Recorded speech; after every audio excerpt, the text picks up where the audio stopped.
historically not for the existence of God, but for the benefits of believing in God. This is famously called Pascal's Wager. It was developed by a French mathematician named Blaise Pascal, who, in addition to being a profound theologian, also imposed a rigorous form of torture upon modern-day children known as calculus. Blaise Pascal was looking out at the French intellectual landscape and presented an argument in the midst of the 30 Years' War and the battle between the Protestants and Catholics, which was giving rise to a new skepticism. He put out this argument that suggested that it was wiser to believe in God than not. Here's how the argument goes. There are two different factors that need to be considered that can be weighed upon an x and a y axis. One is believing in God, and the other is the existence of God. On the axis of believing in God, I can either believe that God exists or believe that God does not exist.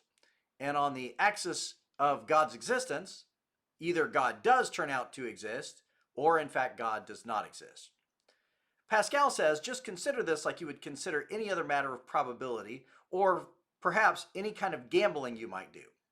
You want to put the wager on the thing that's likely to yield the highest benefit with the highest degree of probability. Here, there are four choices. Pascal would say either I can believe in God and then it turns out I'm right and God does exist, or I can believe in God and it turns out I'm wrong. Or I can reject belief in the existence of God and it turns out, much to my surprise, I'm wrong and there he is in the end. Or I choose not to believe in God and it turns out I'm right, there is no God. What are the consequences?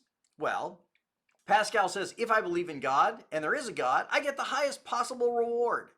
There is a God and I'm rewarded for all eternity with heaven and peace and bliss and happiness because I believe correctly that there was a God. Or I believe in God and it turns out there is no God. What are the costs? Well, Pascal would say there aren't much. Maybe you forsake a little of the earthly pleasures, but in the end it doesn't matter. We're all just going to die anyway and there's no one around to remember it. We go on to non-existence. So whether or not we enjoyed life becomes ultimately irrelevant. Or I can believe that God doesn't exist, and then it turns out he does. What are the consequences? Well, pretty bad. It turns out I'm going to hell because I didn't believe in the God who existed. And that's the worst punishment on the board. That is the most dire consequence on the board. I want to avoid that at all costs. Or it turns out that I don't believe in God, and it turns out there isn't a God. Well, what did I gain? Maybe a little earthly pleasure, but again, it doesn't matter because in the end, we all die. We don't get to enjoy it forever. It just passes and it turns out to have been of little value. Pascal says because of the dire consequences of potentially not believing and getting it wrong and the tremendous reward of believing and finding out you got it right, it's very clear that the best bet to make, given all options, is to believe in the existence of God, because if it turns out that you're right, it will have been worth it. If it turns out you're wrong, it's of no consequence anyway. So the two considerations are the likelihood of winning and the size of the payout. Well, there are all kinds of counter-arguments that can be made to Pascal's wager. First and foremost, maybe the likelihood of God's existence isn't exactly 50-50. In a modern secular society, post-Enlightenment society, a lot of people think that religion is simply superstition. And so perhaps they feel like the odds aren't 50-50, it's more like there's a very good chance that there's no God at all. And so I might as well, maybe I have 90% likelihood of there being no God. Why would I bank on the smaller percentage? Pascal seems to treat them like they're 50-50. That might be the case, but you should factor in the reality that every culture throughout every era of history has been profoundly religious. Human beings seem wired for the existence of God, so perhaps it is a 50-50 odds. Another counterargument might be that the cost of believing in God, if it turns out there isn't one, was actually very high. Pascal dismisses this as though earthly pleasures are of no big deal, but in fact, perhaps earthly pleasures are the best thing there is. Perhaps all there is in this world, in this life, is to eat, drink, and be merry, for tomorrow we die. And if you believe in God and are then constrained by some set of moral principles, perhaps you lose out on a lot. You lose out on the pursuit of wealth, perhaps, or sexual liberality, or self-indulgence of all kinds, simply laziness and enjoying life instead of caring about others. All that you give up if you decide to commit yourself to believing in God. So some people might argue those costs are pretty high.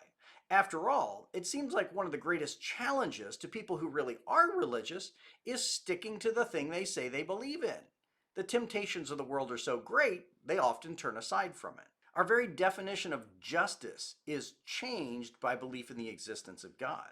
Particularly if you look at the Christian religion, there's a challenge here. Jesus teaches that you should not repay the evildoer, but should turn the other cheek when someone strikes you on one cheek. There are inclinations towards justice which might not be easy to reconcile with Jesus' teachings. And so if one chooses to believe in God, one might be forsaking a kind of justice that one thinks one should have in this world.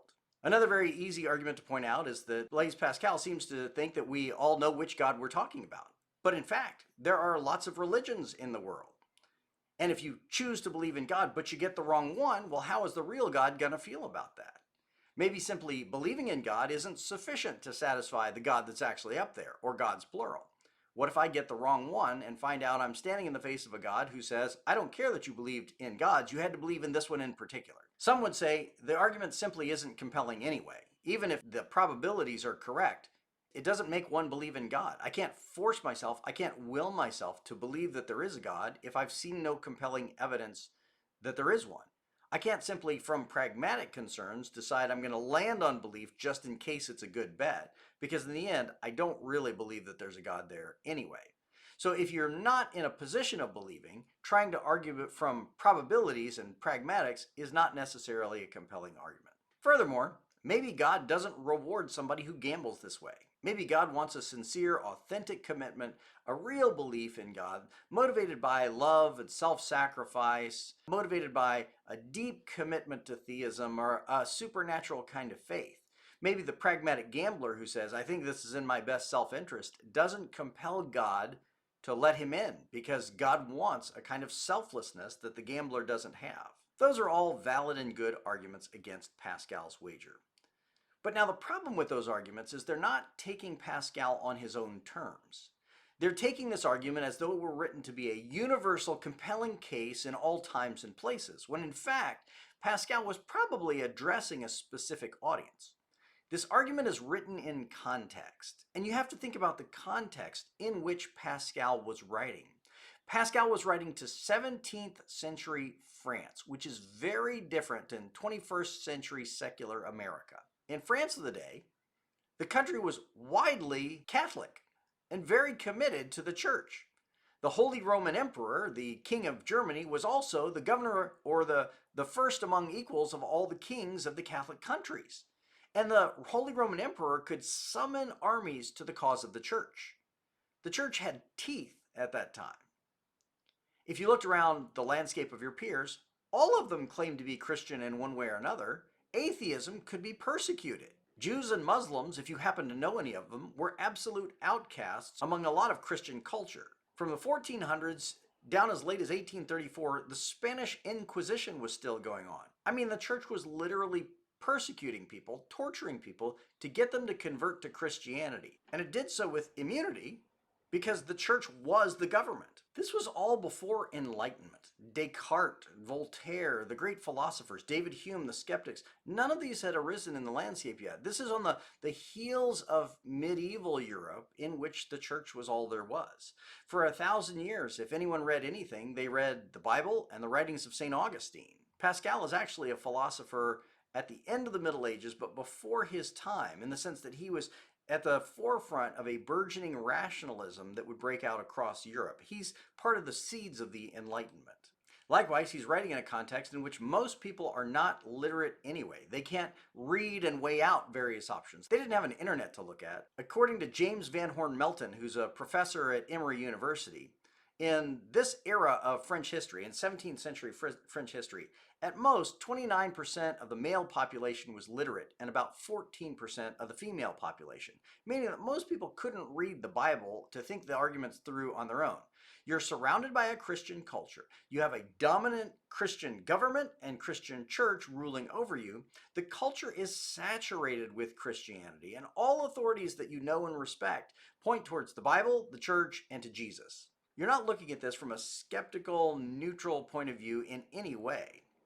You're looking at this as somebody who's been raised in Christianity, who suspects Christianity is true, who would be afraid of not believing in Christianity, and then you're told, look, if a tiny little doubt creeps into your mind, what's going to be best for you? The best thing to do is to go ahead and believe. And since you have a rich network of belief and faith behind you anyway at this point, you're probably going to feel inclined to take Pascal up on his wager. You're probably going to feel that this is a compelling argument. Consider further, pragmatism might not be wrong. Pragmatism, as a philosophical approach to epistemology, can actually be wise if not true. William James, who was one of the foundational pragmatists in American history, wrote in his book, The Meaning of Truth, in 1909, "The true is only the expedient in our way of thinking, just as the right is only the expedient in our way of behaving." In other words, what we think is true is just the most practical thing to believe in.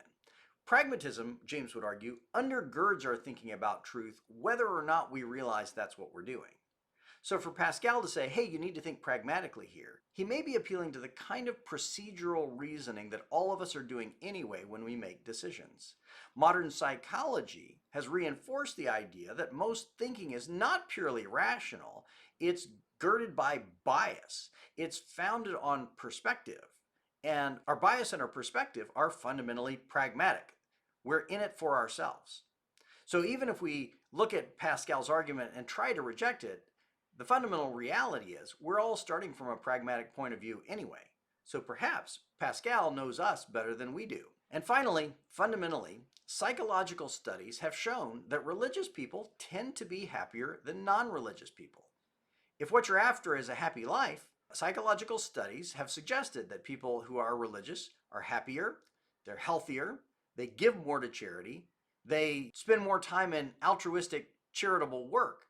And in the end, they enjoy a deeper sense of meaning and purpose, including even lower suicide rates than a secular population around them. So if the fundamental thing we're pursuing in life is happiness, Pascal's argument is not an entire waste. Pascal suggests to us, if what you're chasing after anyway is happiness, you're most likely to find happiness somewhere close to where God is standing.